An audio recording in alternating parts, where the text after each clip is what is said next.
Zahirul Quran mengatakan asbatal hisabah, tapi zahirul Quran di ayat yang lain lam yusbit al hisabah. Makanya tadi umumul Quran juga ditaksis dengan muqayyid, yang mutlak ditaksis dengan yang muqayyad, yang mujmal ya sama seperti itu, aturannya seperti itu, ditafsil sama yang mufassal. Sama orang kafir yang jelas, sampean bisa bayangkan malaikat ngaudit Fir'aun, cek kurang penggaweane, jelas eleke kok di audit. Misalnya Abu Lahab di audit, oh malaikatnya celaka mencet, berarti dia gak percaya sama pernyataan Tuhan tabat yada abi lahabim. Malaikat kok ngaudit Abu Lahab, mungkin Gusti kula ceke nak menawi wonten api lho ki ora tau ngaji Quran tapi wong ayate tabat yada kok cek di cek. Nah yang seperti ini masuknya kategori ulaikal ladzina, saat terusnya mereka yang kafir bi ayati rabbihim wa liqaihi fahabitos a'maluhum fala nuqimu lahum yaumal qiyamati wasna. Jadi ada orang-orang kafir yang jelas kena aturan fala nuqimu lahum yaumal qiyamati wasna. Jelas kafirnya ya gak kena hisab, yang jelas nabinya, jelas wasinya juga gak kena hisab, yang kena kita di tengah-tengah. Tapi ilmu itu ikut mainstream karena semua orang bilang ada hisab ya kita ikut-ikutan bilang, ya sudah gitu saja. Tapi kalau aslinya ya rapati percaya. Nah kalau terpaksa, saya katakan terpaksa, kalau terpaksa kita itibar itu boleh, tapi itu terpaksa. Bahwa Allah mengkritik orang yang bisa ngomong tapi tidak bisa melakukan. Tapi itu secara usul fikih itu runyam, teori ini runyam sekali, fatal. Sampai lihat tuh di kitab Bajuri atau di kitab-kitab fikih yang lain, ketika Shahibil Burdah atau Shahibil Bur'ah itu yang Imam Busiri itu, Muhammad bin Busiri itu, ini salah nama tapi kadung populer. Jadi sebetulnya Imam Busiri itu Shahibil Bur'ah bukan Shahibil Burdah, tapi kadung terkenal Burdah, kita ikut-ikutan apa? Burdah. Imam Busiri itu ngeluh, saya ini orang yang banyak kesalahan, di antara salah saya adalah saya bisa ngomong tapi tidak bisa melakukan. Yaitu saya ngomong misalnya orang supaya tahajud, saya tidak tahajud. Saya ngomong orang supaya sholat sunat, saya nggak pernah sholat sunat. Itu sarahnya itu yang menyarai itu kan Imam Bajuri itu yang sarah Burdah. Itu mengkritik begini, kalau anda ngendikan itu fi ma'radi dzammin nafsi, yaitu dalam konteks anda mengkritik diri sendiri oke. Tapi omongan anda salah, karena secara usul fikih fatal. Fatalnya begini, misalnya saya nggak pernah tahajud, ya mungkin itu nyata, mungkin itu nyata. Apakah kemudian saya tidak boleh mengatakan at-tahajjudu sunnatun? Apa saya diwajibkan diam hanya karena saya tidak pernah tahajud, terus saya seorang kiai yang haram mengatakan at-tahajjud sunnatun? Saya harus tetap mengatakan kalau tahajud itu sunnah. Saya kalau punya santri tetap saya bilang, cung, napas nganggur yuk tahajud, tahajud itu sunat. Karena mengatakan kebaikan pasti bagian dari kebaikan itu sendiri. Makanya kata Imam Bajuri, fakaifa yakunul amru bil ma'rufi mazmuman. Bagaimana mungkin sesuatu yang jelas baik karena memerintahkan kebaikan mazmuman menjadi sesuatu yang tercela hanya karena yang mengatakan tidak melakukan. Fa innal fi'la ya amrun wal hukmu ya amrun akhar. Itu beda. Jangan karena anda tidak minum teh karena diabetes, terus anda kalau ada tamu tidak disuguhi teh. Karena saya sendiri tidak minum teh, wah ya repot kalau gitu. Nah itu lagi-lagi tadi orang Khawarij salah ketika mengartikan ayat yang harusnya objek kritiknya itu orang kafir, kemudian karena Quran lama sekali dibaca orang Islam sampai orang itu lupa kalau Quran awalnya turun diantaranya adalah membenahi akidahnya orang kafir, sehingga korbannya orang Islam. Itu mirip seperti cerita kita ya, santri-santri itu kalau punya musuh itu baca Hizib Nasor. Dulu pengarang Hizib Nasor itu musuhnya orang fasik, sehingga dihizib. Santri ora duwe musuh wong fasik, duwene kancane dhewe, akhirnya kancane yang kena hizib. Nah ini penting saya aturkan ya, sama seperti itu. Lama sekali Quran itu hanya dibaca orang Islam dan komunitasnya Muslim, sehingga seakan-akan semua kritikan Quran itu pada orang nopo Islam. Padahal jelas Quran ada kul ya ayyuhal kafirun. Jelas mukhatabnya orang kafir. Sabda kata lakum dinukum waliyadin. Nah, ini penting kalau aturakan. Makanya kalau melihat itu, Quran jelas bisa difahami orang kafir. Bahkan banyak orang kafir yang menjadi muslim karena faham maknanya apa? Faham maknanya Quran. Itu jelas sekali. Itu masyhur sekali dialeknya Nabi dengan Walid bin Mughirah, dengan Utbah, dengan banyak sekali termasuk dengan Abu Jahal, dengan Abu Lahab. Bahkan orang-orang kafir Quraisy itu menyewa namanya Musailamah Al-Kadzab. Kalau di sini umumnya baca Musailamah apa Musailimah? Trennya di sini pakai fathah ya.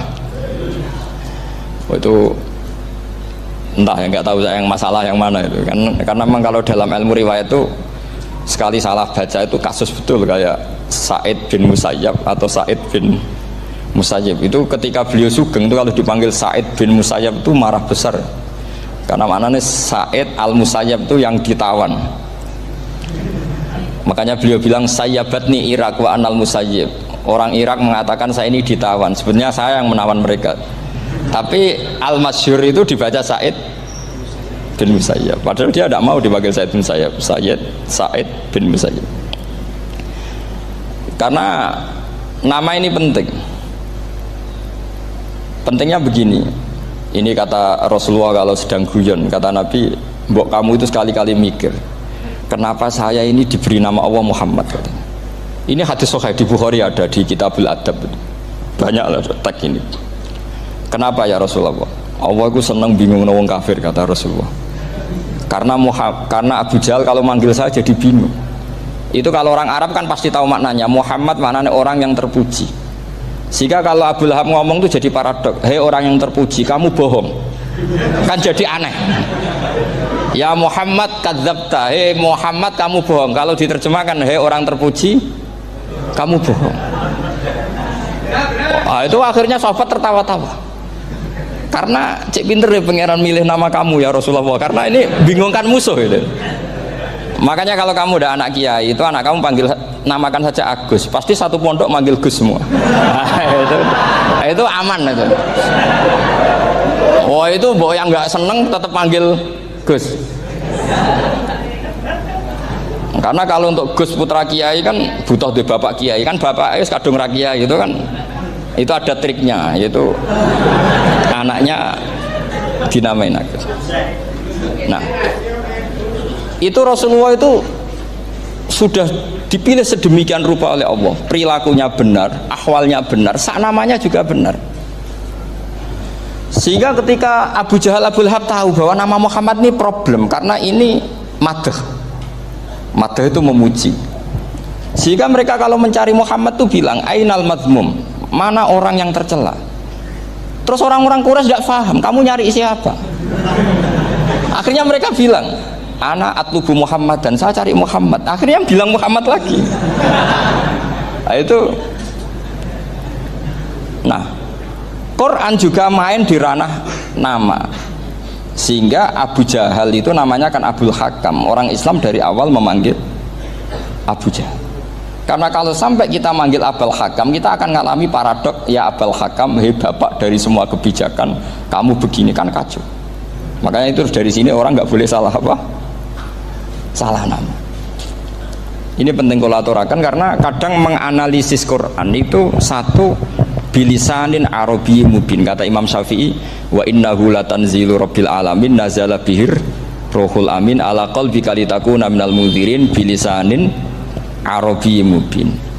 Di antara, kata Imam Syafi'i ini, di antara aturan pokok memahami Quran adalah dia malian bil arabiyah, dia sangat-sangat menguasai bahasa Arab. Itu masyhur dalam dialek Imam Syafi'i ini. Saman kalau ngaji takrib atau Fathul Mu'in, syarat sahnya tayamum lil musafir itu apa? Tolabul ma', mencari apa? Air. Sampai kalau di takrib dicontohkan, kalau di tempat atas nyari ke bawah, kalau ke bawah nyari ke atas. Imam Syafi'i ditanya, kaifa taqulu bi syartit tolab, bagaimana anda berpendapat bahwa tolabul ma' itu wajib untuk menjadi sahnya tayamum? Terus Imam Syafi'i faqara'a falam tajidu ma'an, kamu pergi kemudian falam tajidu ma'an, kamu tidak menemukan air. Terus Imam Syafi'i mengatakan La yuqalu liman lam yatlub lam yajid wa innama yuqalu lam ya'rif katanya. Orang yang nggak pernah mencari itu tidak bisa dikatakan lam yajid, tidak menemukan. Kalau belum mencari namanya tidak tahu. Padahal Quran bilang kamu pergi kemudian kamu tidak menemukan air. Tidak menemukan itu berarti harus mencari dulu baru dikatakan lam yajid, tidak menemukan. Kalau tidak pernah mencari namanya tidak tahu. Hanya gitu tok itu jadi ilmu bahwa tolabul ma itu wajib karena Allah mengatakan falam tajidu ma la yuqalu liman lam yatlub lam yajid wa innama yuqalu lam ya'rif. Orang dikatakan tidak menemukan berarti setelah mencari kemudian kesimpulannya tidak menemukan. Kalau belum mencari namanya apa? Tidak tahu. Nah, dari sini Imam Syafi'i istidlal wajib tolabul ma. Ini namanya malian bil arabiyah. Dia menguasai bahasa Arab. Begitu juga ulama-ulama sufi. Itu ada cerita Aba Yazid Al-Bustami itu ada muridnya baca ayat wasiqal ladzina taqaw rabbahum ilal jannati zumara. Orang-orang takwa itu digiring menuju surga. Itu dia nangis. Muridnya kaget. Ini guru saya tidak benar, ini ada cerita surga tapi dia malah nangis karena ayatnya itu digiring. Terus kata Abu Yazid, mereka itu di mana saja, masa ke surga saja butuh digiring? Ke surga itu kan nikmat, ngapain butuh digiring? Saya tidak mau, kata dia. Abu Yazid itu gak mau digiring ke surga, itu gak mau. Muridnya kan tambah kaget, memangnya mau neraka kan gitu pikirannya itu. Ternyata beliau jawabnya sederhana, saya pas itu sudah dekat sama Allah sehingga tidak perlu digiring. Kemudian saya sudah panitia kiamat pas itu, jadi gak perlu digiring. Nah ini nanti penting jadi satu aturan ilmu ulumul Quran. Saya di rumah itu istiqomah ngajar Qawaidul Asasiyahnya Said Muhammad yang dulu ditulis abahnya Zubdatul Itqon oleh Said Alawi. Kemudian Zubdatul Itqon itu tentu dari kitab Itqon. Terus Said Alawi dulu ngarang kitab Faidul Khobir, sarahnya Faidul Khobir sama Sayyid Muhsin Al-Musawab, dulu dari Padang tapi hidupnya di Mekah. Saya dulu talaki sama Mbah Mun. Itu ternyata ada ayatnya, innal muttaqina fi jannati wa nahar fi maq'adi sidqin 'inda malikim muqtadir. Sekarang sampean saya tanya, menurut Anda semua orang kena hisab enggak? Enggak, sampean jawab saja. Menurut Anda ketika di mahsyar semua orang kena hisab apa enggak? Pasti kita menjawab iya. Tapi kata Said Muhammad, itu keliru. Enggak kebayang orang seperti Nabi kena hisab. Pasti yang kena hisab itu orang-orang yang nggak jelas. Nah, misalnya Nabi jelas baiknya, harusnya ya langsung nggak kena hisab. Karena tidak mungkin seorang saksi kok diaudit, tidak mungkin. Lo saksi itu di pengadilan kan nggak tersangka, nggak terdakwa, dia tidak boleh diintervensi oleh hakim. Nah, Rasulullah ketika kiamat, ketika fil mahsyar, fi faslil qada itu jelas. Fa kaifa idza ji'na min kulli ummatin bisyahidi wa ji'na bika ala haula'i syahida. Rasulullah sudah dekat Allah, pas mahsyar itu ada Allah, ada Rasulullah, ada Jibril. Kemudian Nabi itu mengidentifikasi. Ditanya sama Allah, bener mat ini umatmu? Ya, niki umatmu ya. Kalau yang nggak jelas ya Nabi lama jawabnya. Makanya kamu jangan jadi orang nggak jelas. Nah, itu kalau sekali nggak jelas itu Nabi lama sekali jawab. Nah, artinya begini, yang kena hisab itu meskipun kata Said Muhammad, meskipun Dhahirul Quran itu menetapkan asbata umumal hisab, tapi zahirnya Quran yang sama juga menafikan hisab. Itu karena nggak mungkin, nggak kebayang kita malaikat berani menghisab afdalul khalqi. Sama bisa bayangkan malaikat mengaudit Rasulullah SAW. Ahabbal khalqi ilallah. Kepen cilaka mencet ya. Wong jajar Allah kabeh dinten audit sudah indah. Fa kaifa idza ji'na min kulli ummatin bisyahidi wa ji'na bika ala haula'i syahida. Lalu mungkar nakir juga sama. Sampean bisa bayangkan mungkar nakir tanya Nabi Muhammad. Tesnya susah. Karena kalau Rasulullah terus ditanya, "Waman nabiyuka?" Wah, itu kan bisa kiamat itu.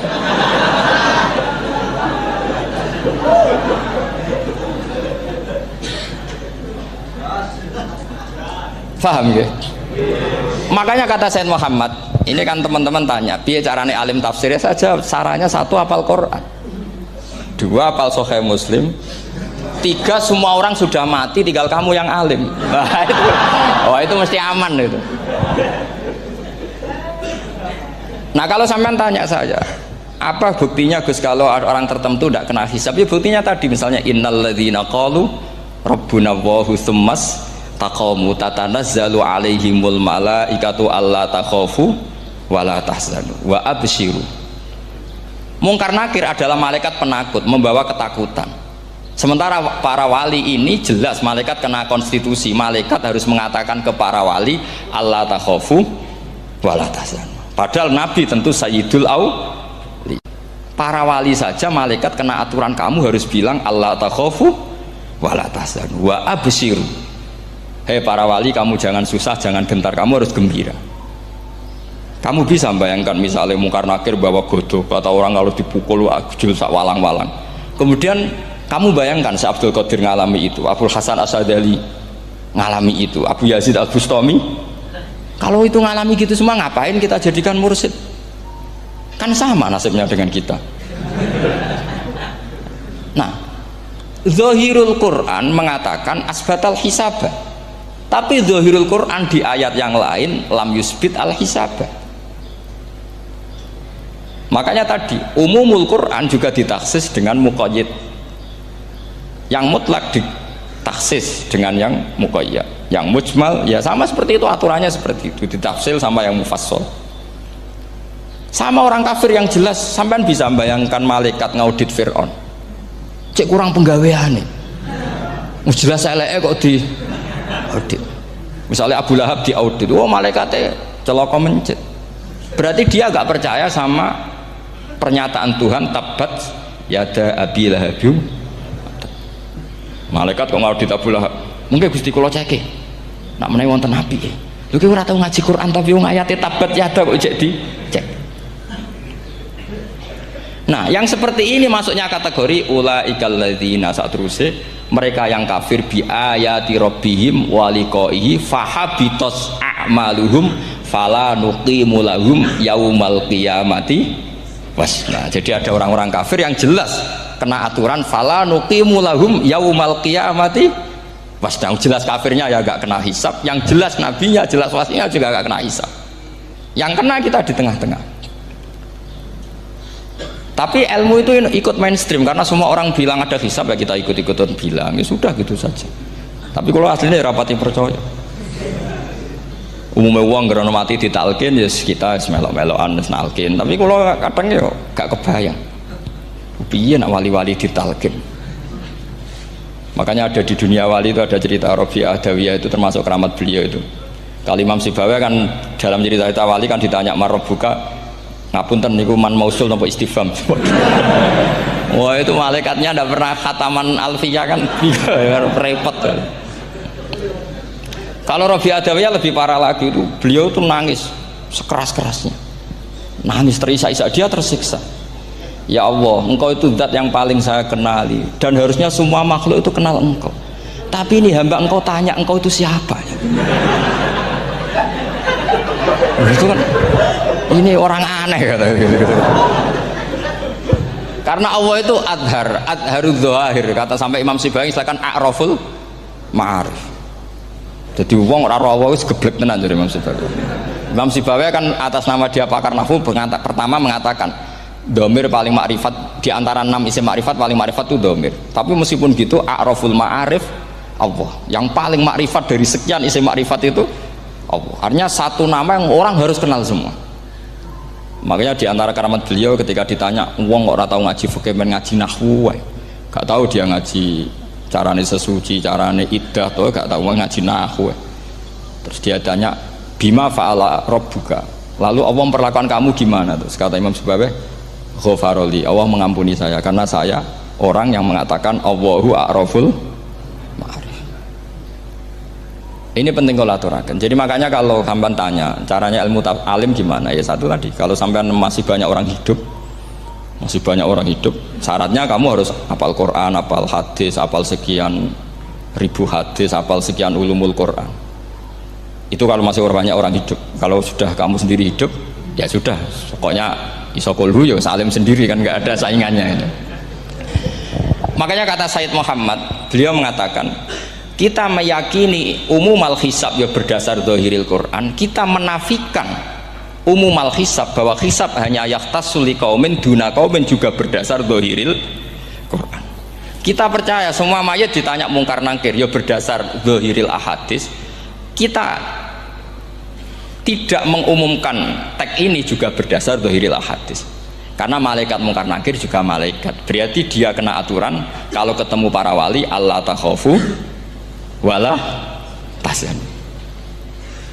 Faham sih kalau maksudnya? Ini penting kalau aturakan. Jadi makanya aspeknya sampean bisa memulai kalau ingin jadi orang alim tafsir, bisa mulai dari yang mudah saja, yang fikih saja.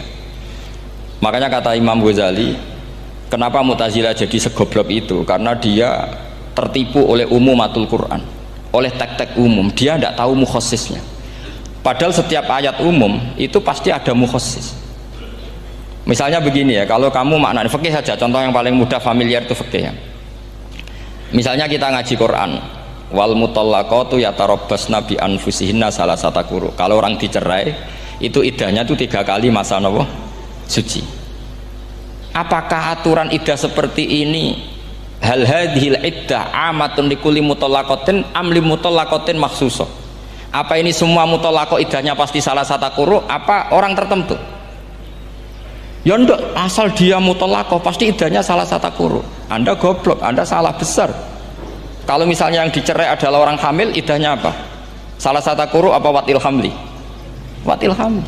Kita butuh ayat lain, wa ulatul ahmali ajaluhunna ayyadna hamlahu. Sama seperti kita ngaji walladzina tawaffawna minkum wa yadharuna azwajan yatarabbasna bi anfusina arba'ata asyhurin wa asyra. Asal wanita ditinggal mati suaminya, maka iddahnya 4 bulan 10. Apa semuanya demikian? Enggak. Misalnya orang hamil iddahnya biwatil hamil. Artinya kalau Anda tertipu umumatil Quran, berarti Anda sama dengan menghukumi orang ditolak semua iddahnya salah satu guru. Sama misalnya orang sekarang dalil-dalil wa may yatawallahum minkum fa innahu minhum. Kalau berkawan orang kafir, maka dia menjadi kafir. Itu kan fatal. Semua nabi berkawan orang kafir. Karena dakwahnya memang sama orang kafir. Lo coba, andai kan sampean hafal Quran, itu sama teori itu tuh mungkin menyedihkan. Coba istilahnya Quran, wadhkur akho'at wa ila adin akhawum huda wa ila samuda akhawum. Terus semua umatnya yang kafir disebut akhawum. Akhaw itu artinya apa? Saudara. Mereka ya berkawan sama orang kafir. Makanya butuh analisis fikih untuk maknani wa may yatawallahu minkum fa innahu. Setelah dianalisis fikih, ternyata semua nabi diistilahkan wa ila madyan akhahum syuaiba wa ila adin akhahum huda. Akhaw itu artinya apa? Saudara. Kalau sampean tanya, lalu logikanya gimana? Kata kitab-kitab kan wa in kana dasarin fajanibhu suratan. Kalau ada teman buruk, jauhi. Kalau teman baik, temani. Kalau cara usul fikih gampang. Kancanan maling dosa, wong kok kancane maling. Tapi nak dakwai maling, apik kan? Aku orang ngancani kok dakwai dandani, selesai kan? Ngancani maling elek, nak dakwai maling apik. Demenan berodo elek, nak didik apik kan, itu seperti itu. Nah, ini penting kalau aturakan. Dan di sini ini makanya NU itu punya sejarah panjang, banyak wali-wali yang jadab, yang coro zahir itu kancanan wong fasik-fasik. Orang syariat bingung, ini wali kok berteman orang fasik. Ya kalau kamu bahasakan teman ya masalah, kalau kamu bahasakan ini binaan,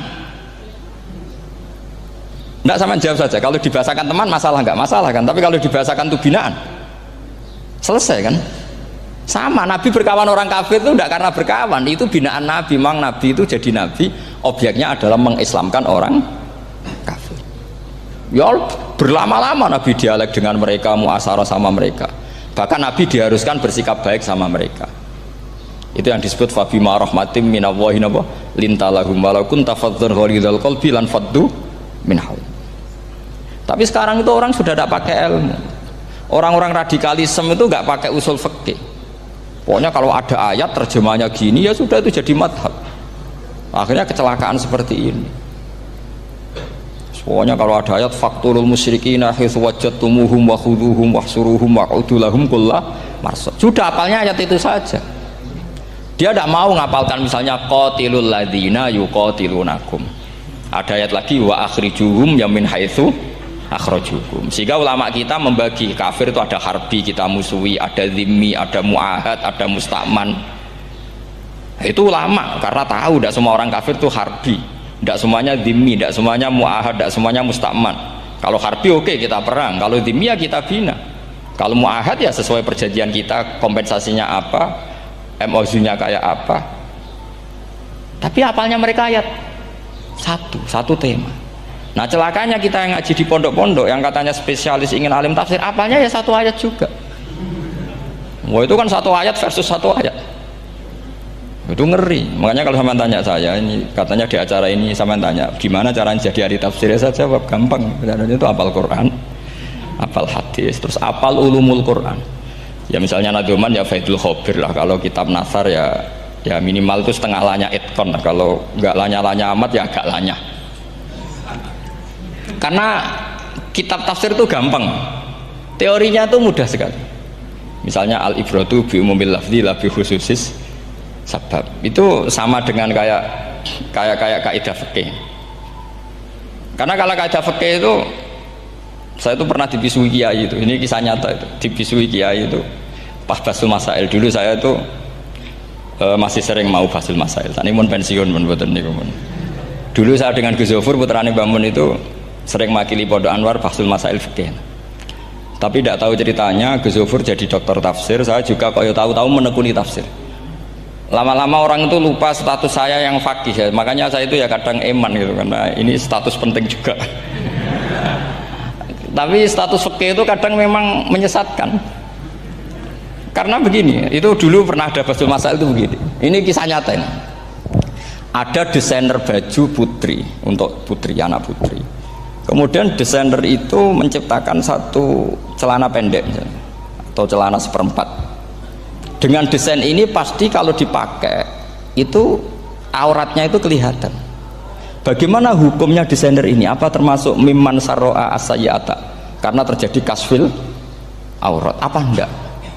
Rata-rata kalau kiai yang khusuk-khusuk, yang sepuh-sepuh, desainer itu dosa. Gara-gara tren pakaian ini wong wedok buka aurat.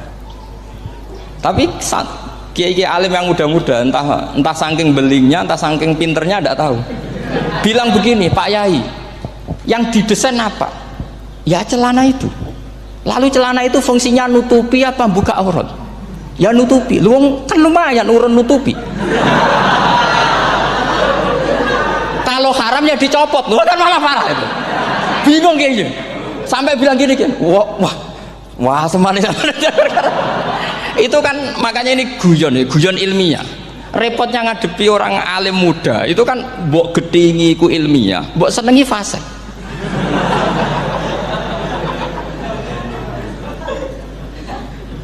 Ketika kiai yang khusyuk tadi tak tanya, kalau desainer katok seperapat, paham gitu? Kita coba yang celana dalam terlalu vulgar gitu, paham gitu? Nggak rok saja lah, rok mini misalnya, rok selutut. Sampean jangan ngeres ya, yang rok selutut misalnya. Rok selutut itu desainernya kena hukum haram enggak? Sampean jawab saja. Oh haram dari kiai sepuh karena dengan desain itu misalnya lututnya kelihatan. Tapi pertanyaannya kiai muda saya masih ingat betul, saya tanya. Lalu fungsi pakaian itu apa Pak Yai? Fungsi itu kan tetap nutupi sebagian aurat. Kalau Anda haramkan, barang haram itu harus dihilangkan. Nah, itu. Sampai kiai itu setelah acara itu manggil saya. Gus, kalau ngakoni jenengan alim tapi ku podo repoti. Pada repoti ku nak dalam itu kan terus itu ada perumusan di redaksi keputusan yang dijual itu yang masail fikihnya kan terus diputuskan dibukukan. Kalau redaksinya halal Gus nanti orang pakai rok semua. Dan saya balik bantah, kalau redaksinya haram orang nggak pakai rok malah. Akhirnya itu apa? Kebijakannya lucu. buak wae Gus, pertanyaan iku buak sak jawabane oh nggih. Jadi kita debat tidak jadi. Ini cerita ilmiah, makanya sama tidak wajib anut saya ini terlalu ilmiah, jadi tidak baik untuk kehidupan kesalian kurang baik. Jadi ini, tapi ini ilmu, tetap kaidahnya fikih ma la yudraku kullu la yudraku kullu. Jangan kalau tidak bisa nutupi aurat semua, lalu jangan sama sekali. Lho nggih kan kaidahnya kan gitu, ma la yudraku kullu la yudraku kullu. Misalnya Anda punya tetangga nggak mau pakai jilbab, nggak mau pakai pakaian muslimah, kamu tidak boleh bilang munisan rakambinan, tidak bisa. Malayu troku kullu layut napa malayu troku kullu no layut troku napa kullu. Makanya ini kita harus hati-hati. Nah bayangkan sekarang orang meneliti Quran itu yutroku kullu. Mestinya kalau Anda meneliti radikalisme, ayat yang terkait radikalisme diteliti semua.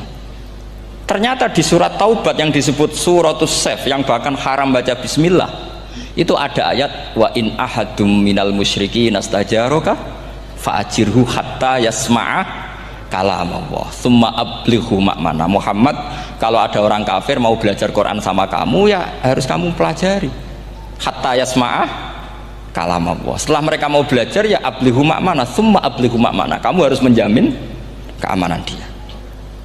Itu di surat Taubat, termasuk akhiru suratin nazalat, gak mungkin terjadi mansuh.